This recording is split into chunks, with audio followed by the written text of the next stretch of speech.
Salam sehat selalu. Lihatlah animasi itu. Apakah kalian tahu artinya? Ya, kita memasukkan sampah ke dalam tempatnya. Nah, materi hari ini berkaitan dengan sampah, ya, yaitu teknik pengolahan bahan limbah lunak. Ini lanjutan dari materi yang lalu. Ya, dengan kompetensi dasar, menentukan jenis bahan dan teknik pengolahan bahan limbah lunak yang sesuai dengan potensi daerah setempat. Nah, nanti Ibu minta yang ada di rumah saja ya. Limbah merupakan sampah sisa hasil produksi yang sudah tidak terpakai dan mengandung bahan yang dapat menimbulkan gangguan kesehatan. Nah, pernahkah kalian melihat orang seperti itu? Semoga kalian tidak melakukannya. Nah, sebagian dari sampah dapat dimanfaatkan kembali menjadi barang yang bermanfaat bagi kehidupan apabila diolah dengan baik dan benar. Nah, contohnya seperti itu. Maka jangan membuang sampah seperti gambar yang pertama tadi ya. Ini ya.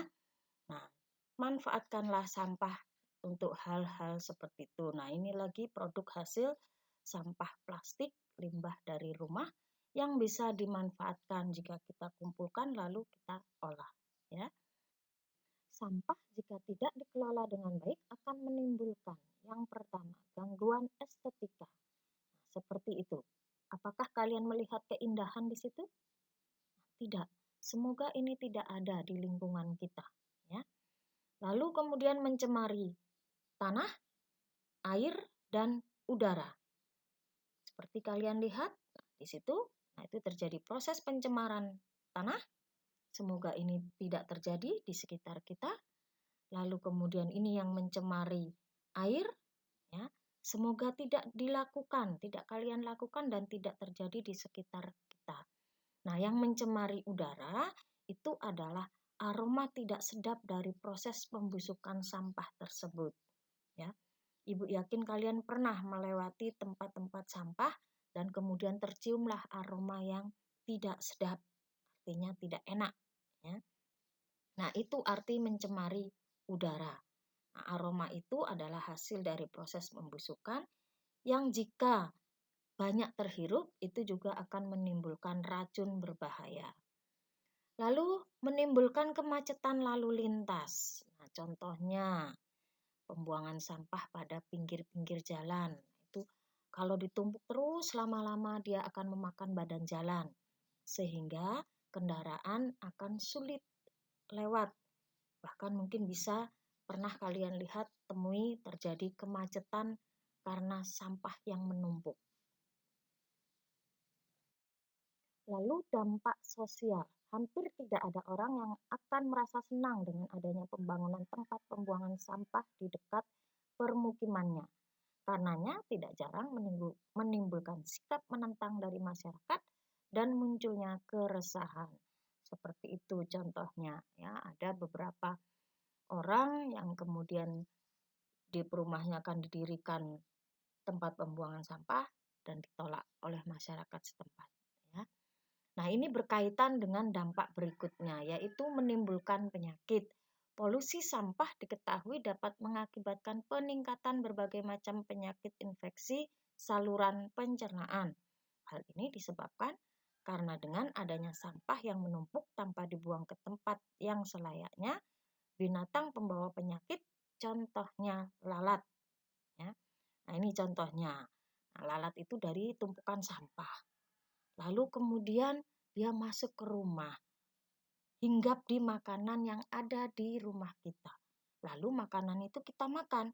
Secara otomatis lalat yang di kakinya tadi membawa kuman penyakit itu akan ada di makanan. Lalu kita makan. Maka kuman penyakit tadi akan berkembang biak di dalam saluran pencernaan kita. Disitulah muncul penyakit pencernaan atau infeksi saluran pencernaan. Ya. Solusi yang mungkin bisa dilakukan untuk mengatasi masalah sampah di daerah tempat tinggal kita, ya, untuk individu, maksudnya untuk kita. Segala sesuatu harus dimulai dari diri kita sendiri. Yang bisa kita lakukan adalah yang pertama, bangkitkan kesadaran dan kepedulian kita tentang lingkungan. Salah satunya dengan cinta lingkungan, cinta generasi masa depan. Bagaimana sih kalau orang lagi cinta? Pasti ingin yang terbaik bagi orang yang dicintai. Nah, sama, jika kita mencintai lingkungan, kita akan memberikan yang terbaik bagi lingkungan. Yang kedua adalah mulailah dari rumah, kebiasaan membuang sampah pada tempatnya. Ya. Nah, contohnya seperti itu. Jadi kita pilih sampah dari rumah kita sendiri. Mana yang organik, mana yang anorganik, lalu mana yang B3. Bahan berbahaya B3 itu, ya. Nah, yang organik dan anorganik, materi sebelumnya sudah Ibu jelaskan, ya. Nah, bahan berbahaya itu ya misalnya pecahan kaca, lalu wadah bekas racun. Nah, yang ketiga adalah mengisi waktu luang dengan keterampilan. Daripada bengong melongo, ya, tidak menghasilkan apa-apa, akan lebih baik kita mengisi waktu dengan keterampilan. Nah, itu Ibu contohkan adalah orang yang sedang membuat kerajinan tangan dari limbah sabut kelapa, ya. Nah, hasilnya itu bisa dijual, menghasilkan uang. Selanjutnya, penerapan prinsip 3R, reduce, reuse, recycle, dapat dilaksanakan oleh setiap orang dalam kegiatan sehari-hari. Nah, itu tadi memilah, ya, mana yang kita akan daur ulang, mana yang kita gunakan kembali, dan kita juga bisa mengurangi sampahnya dari rumah. Ya, karena memang kebanyakan sampah atau limbah itu dari kegiatan rumah tangga. Ya. Reduce itu adalah mengurangi produksi limbah dari awal. Contohnya, membawa sendiri kantung belanja atau tas, ya, tas untuk belanja. Kemudian menggunakan produk yang bisa digunakan berulang kali. Zaman dulu orang-orang tua kita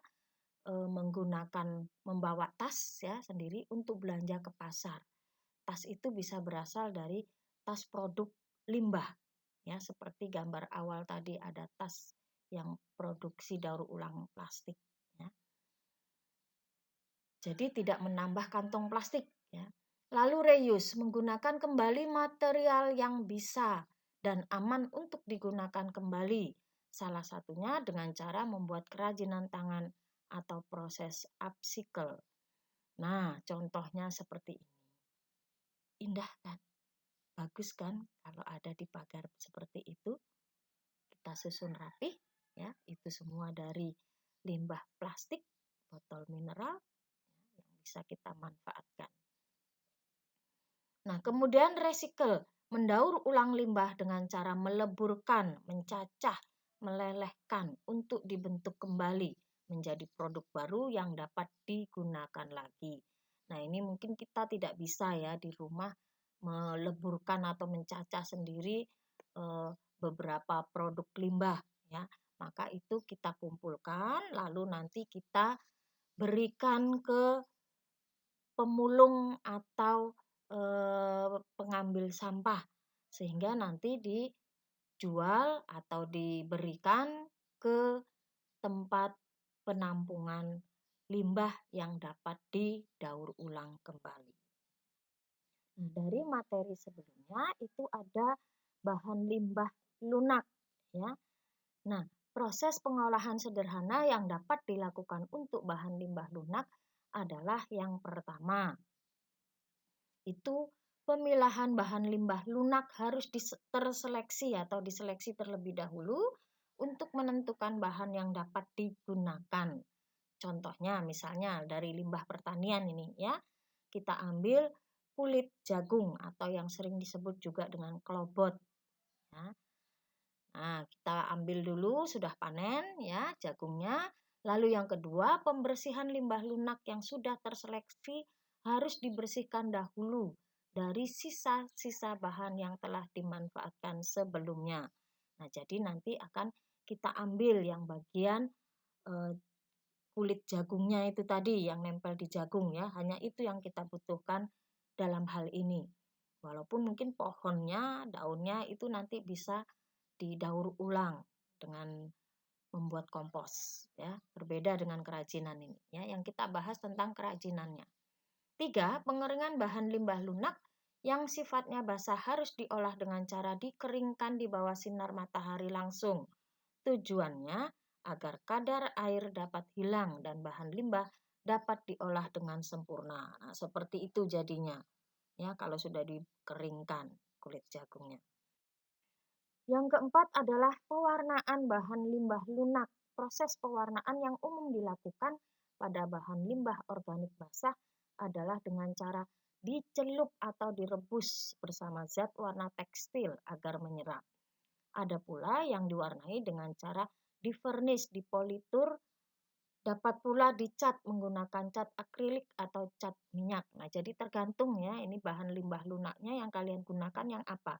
Ibu mencontohkannya pengolahan limbah lunak kulit jagung tadi ya. Maka Ibu lanjutkan. Nah, itu cara pewarnaan pada kulit jagung atau klobot dengan cara direbus pada air yang berwarna ya. Pewarnanya tadi bisa menggunakan pewarna tekstil. Yang kelima, pengeringan setelah pewarnaan. Setelah diberi warna, bahan limbah harus dikeringkan kembali dengan sinar matahari langsung atau diangin-anginkan seperti itu ya prosesnya. Langkah berikutnya adalah penghalusan bahan agar siap pakai bahan limbah yang sudah kering dapat di-finishing ya agar mudah diproses menjadi karya. Nah, penghalusan ini bisa saja menggunakan setrika untuk tadi yang klobot itu ya.